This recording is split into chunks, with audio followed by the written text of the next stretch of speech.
কেমন খেতে? ভালো। নমস্কার বন্ধুরা, তৃষ্ণা রান্নাঘরে আপনাদেরকে স্বাগত।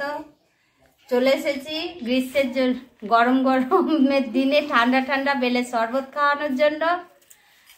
তো আমি বেলটা ভেঙে শরবতটা বানাতে থাকি। আপনারা ভিডিওটি স্কিপ না করে প্রথম থেকে শেষ পর্যন্ত দেখুন। এই দেখুন, বড় বেল নিয়ে এসছে আমার দেবর, ভেঙেও নিয়েছি। বেলটার ভেতরটা দেখুন, খুব সুন্দর। এবারে বেলটাকে আমি চামচের দ্বারাই কুড়ে এই বাটির মধ্যে নিয়ে নেব।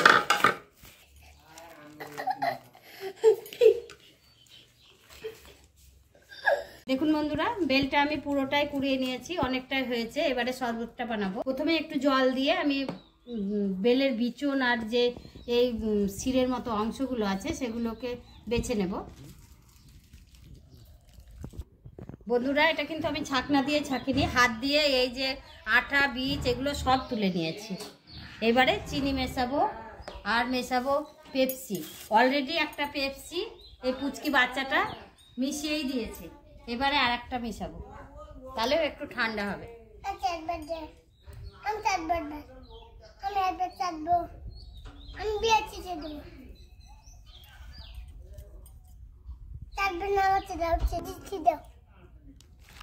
পেপসিটা মেশালে ঠান্ডা ভাবটা থাকবে। দিয়ে দিয়েছি এর মধ্যে ফ্রিজের জল।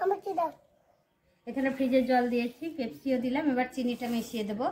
চিনিটা আন্দাজ মতো দিতে হবে, যেমন যার বেল থাকবে তাকে ঠিক তেমনি, আর যে যেমন মিষ্টি খায়।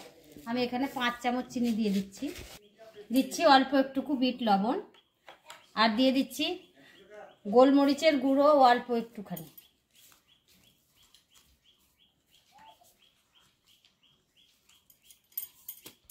এবারে এটাকে খুব ভালোভাবে আমি মিশিয়ে নেব।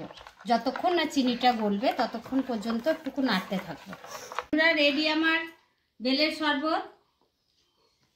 প্রথমেই আমি আমার পুত্রকে দিই। এলো, খাও খাও, ওদিকে দিচ্ছি, খাও।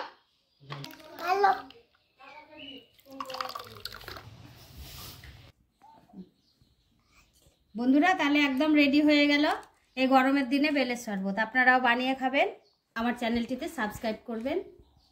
এখানে আমি ভিডিওটি শেষ করলাম। নমস্কার।